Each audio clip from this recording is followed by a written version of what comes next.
तो हम पढ़ रहे हैं एम्ब्रायोजेनी। एम्ब्रायोजेनी का मतलब ये है कि याद करो कौन सा सेल, पेरिस्पर्म, पी से प्राइमरी एंडोस्पर्म सेल, जिसमें न्यूक्लियस था प्राइमरी एंडोस्पर्म न्यूक्लियस, यानी कि पेन और पीसी की बात कर रहे हैं। अब उसमें एंडोस्पर्म बन गया किससे, पेन से। किससे, पेन से। याद करो पेन से ही पूरा बना है एंडोस्पर्म। अब उसी में जो नीचे की तरफ एक सिंगल सेल है, वो क्या बच गया बताओ, वो बच गया जाइगोट, एज अ जाइगोट। अब वो जाइगोट क्या करेगा, वो जाइगोट पूरा का पूरा बनेगा आगे एम्ब्रियो। और जाइगोट की प्लॉइडी लेवल क्या है, डिप्लॉइड, जबकि पेन की क्या थी, ट्रिप्लॉइड। तो एंडोस्पर्म के हर एक सेल का प्लॉइडी लेवल ट्रिप्लॉइड, जाइगोट का डिप्लॉइड। तो जाइगोट से बनेगा एम्ब्रियो, तो एम्ब्रियो के हर एक सेल का प्लॉइडी लेवल डिप्लॉइड, क्योंकि जाइगोट से एम्ब्रियो बनने के लिए क्या होना है, माइटोसिस। अब आपने देखा कि डाइकोट में कैसे बनता है एम्ब्रियो। तो आपने देखा कि डाइकोट में एम्ब्रियो बनने के लिए जो जाइगोट था, ये देखो डायग्राम, जो जाइगोट था, डायग्राम देखो डायग्राम, कि ये जाइगोट में क्या हुआ, देखो इधर इस जाइगोट में सबसे पहले क्या हुआ, पहला डिवीजन। पहला डिवीजन किस प्रकार का हुआ बताओ मुस्कान, जल्दी बताओ, पहला डिवीजन किस प्रकार का हुआ, unequal mitosis, unequal transverse mitosis, division. और वो ट्रांसवर्स मैनर में हुआ था, सेल बने ऊपर नीचे। ऊपर वाले सेल को बोला एपिकल, क्योंकि एपिकल पार्ट है, नीचे वाले सेल को बोला बेसल। ऊपर वाला हो गया चलाजल सेल और नीचे वाला हो गया माइक्रोपाइलर सेल। जबकि खुद जाइगोट किधर है, माइक्रोपाइलर एंड पर, लेकिन उसका भी ऊपर का हिस्सा कौन हो जाएगा, चलाजल, नीचे कैसा माइक्रोपाइलर है। दोनों single single cell, two cell stage बन गए। अब क्या होगा, एपिकल सेल में 3 बार माइटोटिक डिवीजन होगा। तो एक बार जब होगा तो 1 से 2 सेल, फिर होगा तो 2 से 4, फिर होगा तो 4 से 8, तो बन जाएगा ऑक्टेन।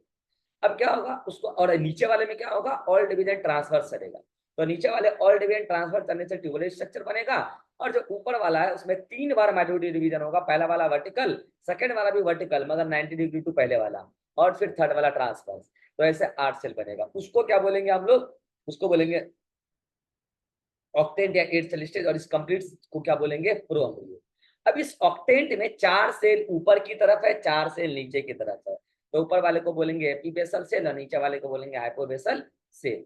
अब क्या होगा, ये पूरा का पूरा ग्लोब जैसा दिखेगा, एपीबेसल और हाइपोबेसल सेल मिला के, ठीक है। और नीचे जो है 6 से 10 सेल का एक ट्यूब लाइक स्ट्रक्चर बन जाएगा, जिसको क्या बोलते थे मुस्कान, जिसको क्या बोलते थे, सस्पेंसर। सस्पेंसर। सस्पेंसर। सस्पेंसर। अब क्या होगा, अब इस ग्लोब में होगा इन्वेजिनेशन।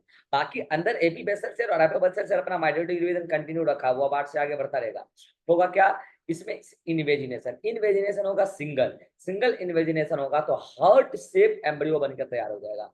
और नीचे क्या होगा, 6 to 10 जो सस्पेंसर सेल, सस्पेंसर बना है उसमें जो सेल है, तो उसमें जो सबसे लास्ट वाला सेल है वो लास्ट हो जाएगी और वो कहलाएगी हॉस्टेरियल सेल, और रिमेनिंग सेल क्या कहलाने लगेगी, हाइपोफाइसिस। और ये हार्ट शेप एम्ब्रियो।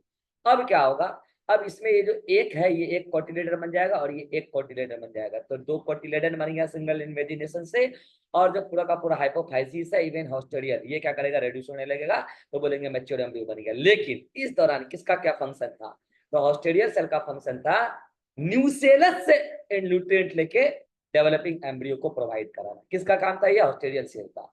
हाइपोफाइसिस का क्या काम था, ये मतलब सस्पेंसर जो पूरा बना है उसमें जो मेन पार्ट है हाइपोफाइसिस, उसका क्या काम था, इस डेवलपिंग एम्ब्रियो को टुवार्ड द एंडोस्पर्म पुश करना, ताकि वो न्यूट्रिएंट वाले जगह पर पहुंच पाए, यानी कि चलाजल एंड की तरफ ये पुश कर पाए।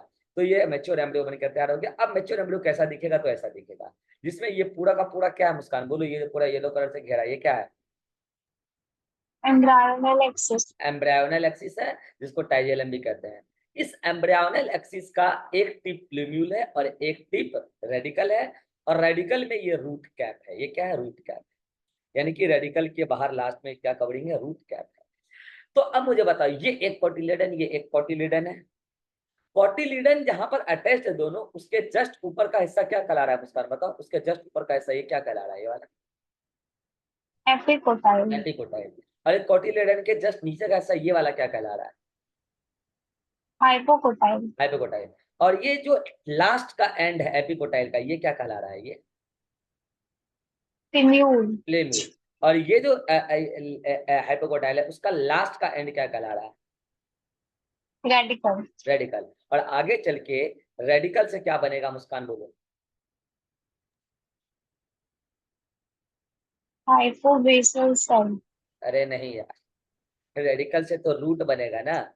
रेडिकल खुद बनी किससे है? हाइपोबेसल सेल से। रेडिकल किससे बनी है? हाइपोबेसल। रेडिकल बनी है हाइपोबेसल सेल। इवेन ये जो कौन हाइपोफाइसिस बची थी, वो भी कंबाइंड होके रेडिकल बनाया, वो भी कंबाइंड होके रेडिकल बनाया। तो रेडिकल बनाने में दोनों का हाथ है, किसका? हाइपोफाइसिस का और हाइपोबेसल सेल का। लेकिन ये जो प्लीम्यूल है ये किससे बना है? एपीबेसल सेल का। बेसिकली क्या हुआ कि एपीबेसल सेल ने क्या क्या बना दिया? एक तो कोटिलेडन बना दिया, एक क्या बना दिया?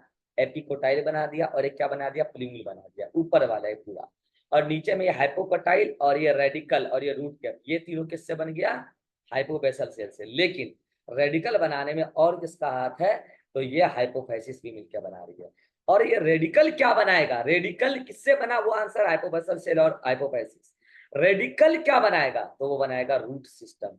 तो कैसे याद रखेंगे कि रेडिकल में आर है और रूट में आर है। तो अब याद रहेगा कि रेडिकल से रूट सिस्टम बनता है। तो बताओ प्लीम्यूल से क्या बनेगा मुस्कान? प्लीम्यूल से रूट सिस्टम। Shoot system. तो प्लीम्यूल वाला कोई ट्रिक नहीं है, अगर आप रेडिकल का याद रखोगे तो प्लीम्यूल का अपने आप याद रह जाएगा, क्योंकि रेडिकल बनाएगा रूट सिस्टम तो प्लीम्यूल क्या बनाएगा? Shoot system. तो आप ये ट्रिक अपने हिसाब से लिख लेना यहाँ पे, क्योंकि ये एग्जाम में कई बार काम आ जाता है trick. R for radical, R for radical और आर फॉर रूट सिस्टम। तो आर फॉर रेडिकल और आर फॉर रूट सिस्टम। तो प्लीम्यूल से क्या बन जाएगा? Shoot system. Shoot system plumule से, ठीक है।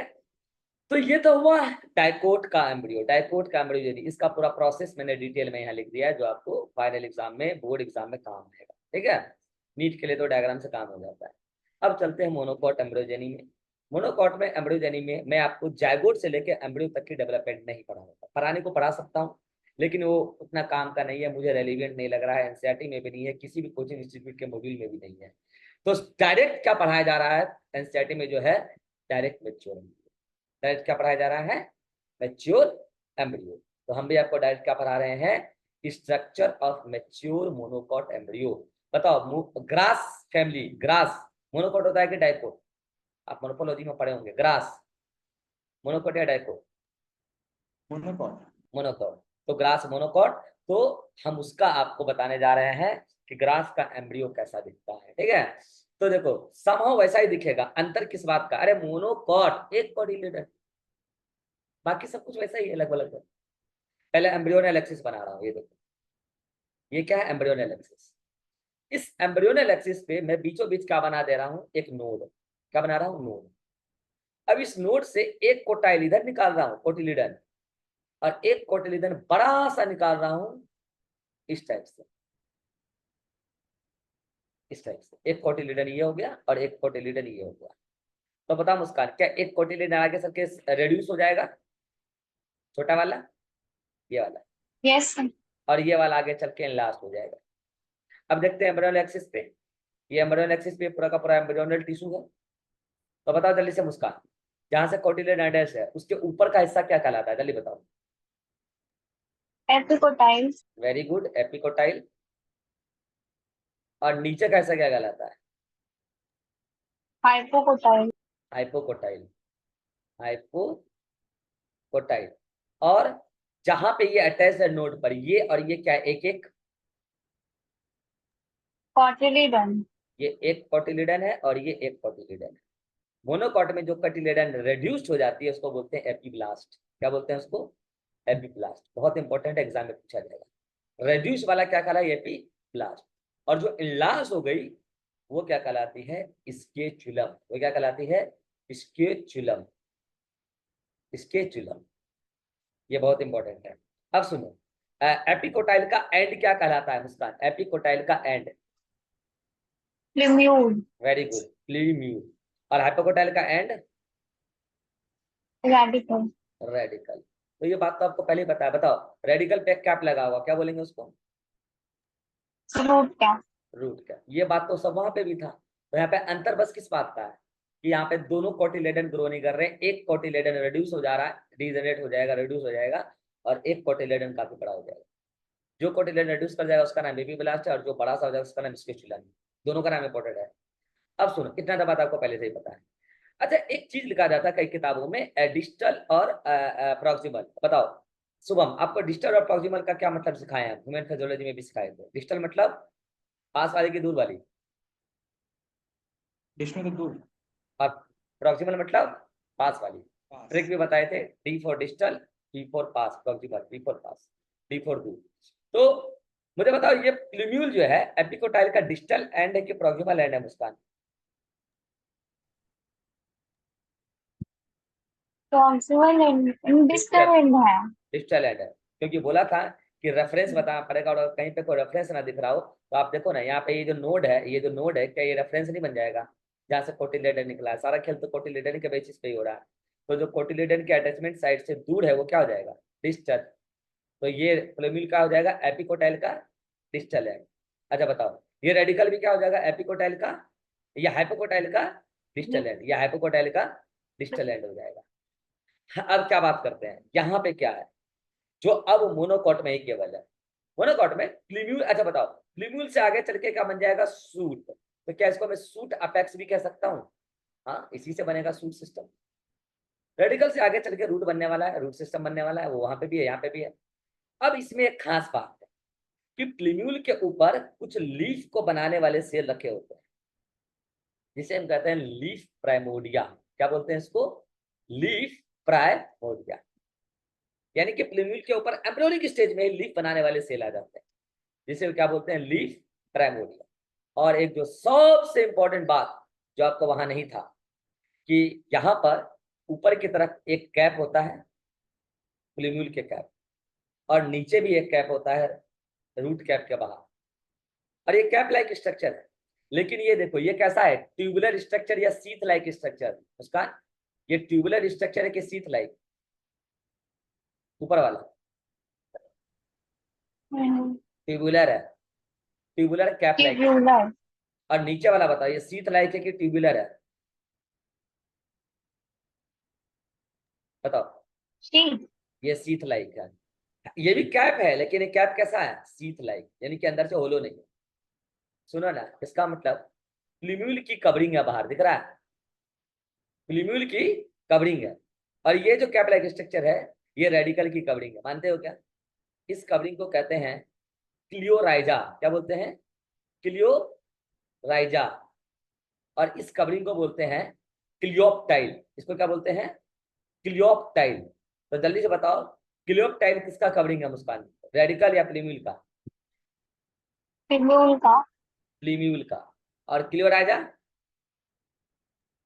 रेडिकल का। रेडिकल का। कई बार एग्जाम में आया है, ट्रिक बता दो। प्लूम्यूल में, क्लियोप्टाइल में पी है, प्लूम्यूल। क्लियोराइजा में आर, दो बार आर आ रहा है, रेडिकल। तो आप ट्रिपल आर से क्या याद रखेंगे? आर फॉर रेडिकल, वो बनाता है रूट सिस्टम, और मोनोकॉट के अंदर इसकी कवरिंग क्लियोराइजा है, ट्रिपल आर। अब आ जाओ पी पे। क्लियोप्टाइल, क्लियोप्टाइल पी आ रहा है, और प्लूम्यूल पी आ रहा है। तो क्लियोप्टाइल, भाई भाई कई बार एग्जाम में तो यही क्वेश्चन आया कि प्लूम्यूल की कवरिंग मोनोकॉट में क्या कहलाती है? और याद रखना, मोनोकॉट में, डाइकॉट में नहीं होता है कवरिंग। मोनोकॉट में प्लूम्यूल की कवरिंग क्या कहलाती है? क्लियोप्टाइल। रेडिकल की कवरिंग क्या कहलाती है? क्लियोप्टाइल। कई बार तो पीवाईक्यू में यही मिल जाएगा आपको, यही है। दूसरा, लीफ प्राइमोडिया यहाँ पे पाया जा रहा है, ये ऐसा आपको कहाँ देखने को मिल रहा है? मोनोकॉट। अब कई बार एग्जाम में क्वेश्चन आया है कि मोनोकॉट में एक ही कोटिलेडन इनलार्ज हो पाता है, उसका क्या नाम है? जल्दी बताओ। स्केचुला। और जो रेड्यूस हो जाता है उसका क्या नाम है? पिपला। तो आपको मोनोकॉट में डायरेक्ट मैच्योर एम्ब्रियो पढ़ना है, एम्ब्रियोजेनी पूरा नहीं, वो केवल डाइकोट में पढ़ना था जो मैंने पढ़ा। अब आप देख लो, अब आप इस स्ट्रक्चर में नाम आप बताएंगे। चलो, एक बार पहले मुस्कान बताएगी, फिर शुभम से पूछूंगा। ये जो सबसे ऊपर में मुस्कान, ये क्या है? ये जो आपको ब्राउन कलर का दिख रहा है, ये क्या है? कॉलियोप्टाइल। कॉलियोप्टाइल। क्लियोप्टाइल होता है, कॉलियोप्टाइल नहीं, क्लियोप्टाइल। उसके नीचे जो है वो पर्पल कलर का, वो क्या है?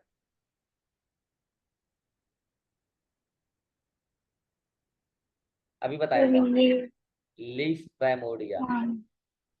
आप योगा करो और खाना अच्छा खाओ, हाँ। आपका कंसंट्रेशन मतलब कि मेमोरी पावर नहीं है, ठीक है?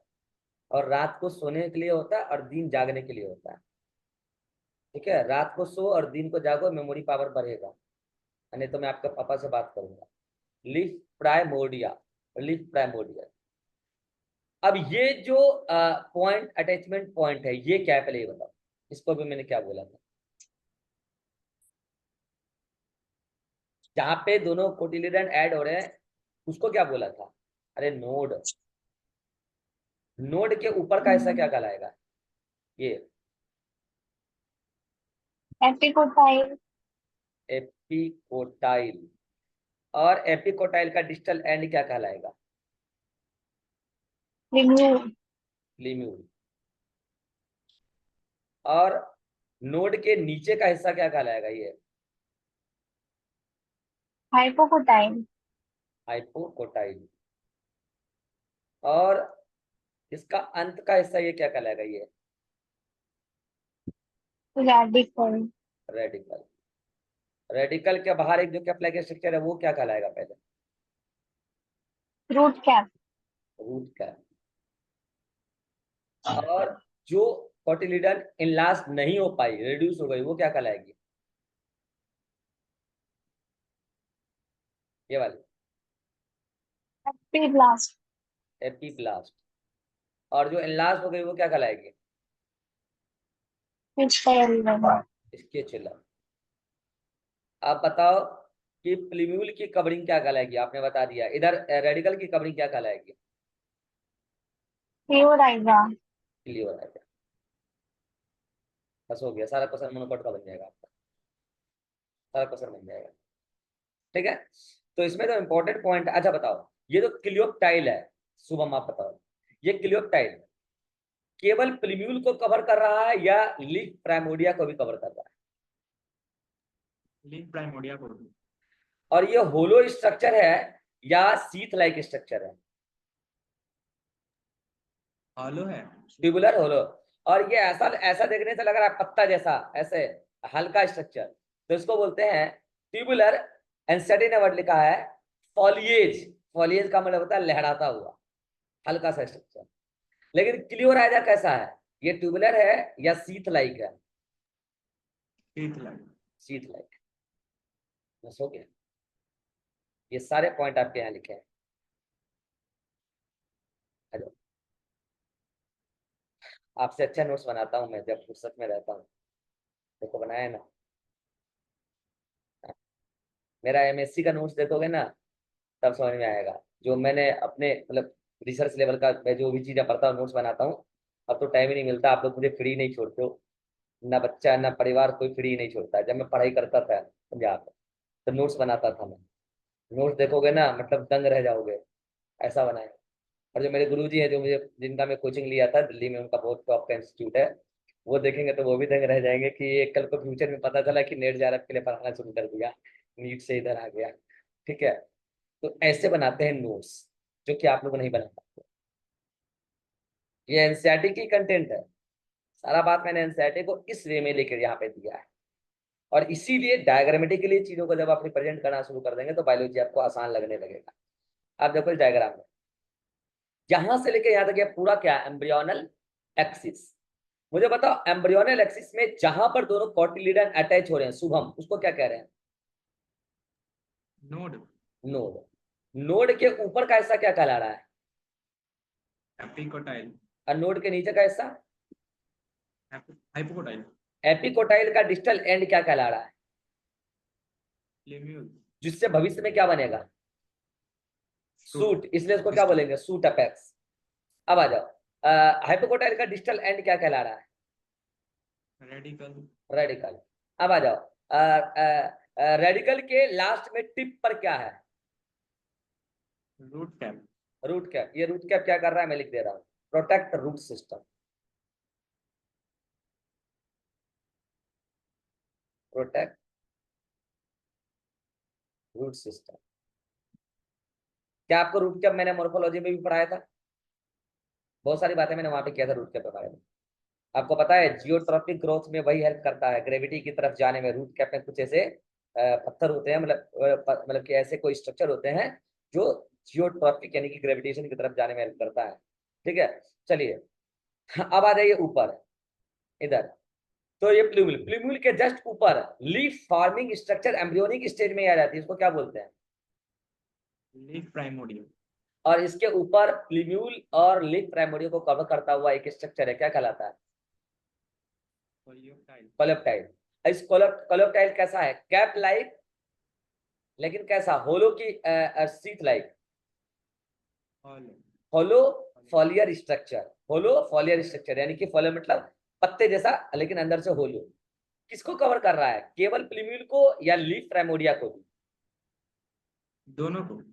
जाहिर सी बात है, अगर प्लूम्यूल को कवर कर रहा है तो लीफ प्राइमोडिया तो अपने आप कवर हो जा रहा है। अब आता नीचे, रूट कैप के बाहर भी एक सीट लाइक स्ट्रक्चर है, कैप लाइक स्ट्रक्चर, उसको क्या बोलेंगे? कोल्यूराइजा। कैप लाइक है लेकिन ये सीट लाइक है, और ऐसा सीट जिसमें टिश्यू अनडिफरेंशिएटेड है, undifferentiated seat like structure NCERT ने। ये किसको कवर कर रही है? रेडिकल को, एज वेल एज जाहिर सी बात है कि रूट कैप भी कवर हो रहा है। लेकिन ये क्लियोप्टाइल, इवन ये एपीब्लास्ट जो अनडेवलप्ड यानी कि रिड्यूस्ड कोटिलिडन है, ये एपीब्लास्ट, क्लियोप्टाइल और क्लोराइजा सिर्फ किस में मिलता है? मोनोकॉट। अब आते हैं स्केचुलम। स्केचुलम क्या है शुभम? Single develop cotyledon. अरे किधर? एट द टॉप और बेस या lateral side of embryonal axis, lateral side. और इसका शेप है कवच जैसा। शेप कैसा है इसका? कवच जैसा। और ये स्केचुलम भी आपको कहाँ देखने को मिलेगा? सिर्फ और सिर्फ मोनो। तो जिसको भी मैंने हाईलाइट किया वो सिर्फ कहाँ देखने को मिलता है? मोनो। तो this is all about monocot embryo. बोलो मुस्कान, समझ में आया? यहाँ तक कोई दिक्कत है? No sir. शुभम, यहाँ तक कोई दिक्कत है? No sir. चलिए अब आप यहाँ तक पढ़ लेना, पहले रुको एनसीईआरटी बता दे रहा हूँ कहाँ तक पढ़ना है, कैसे पढ़ना है, उसके बाद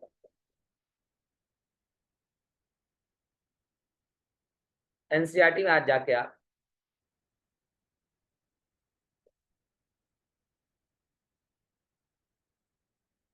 ये वापिस से पढ़ना। रुको बता रहा हूँ,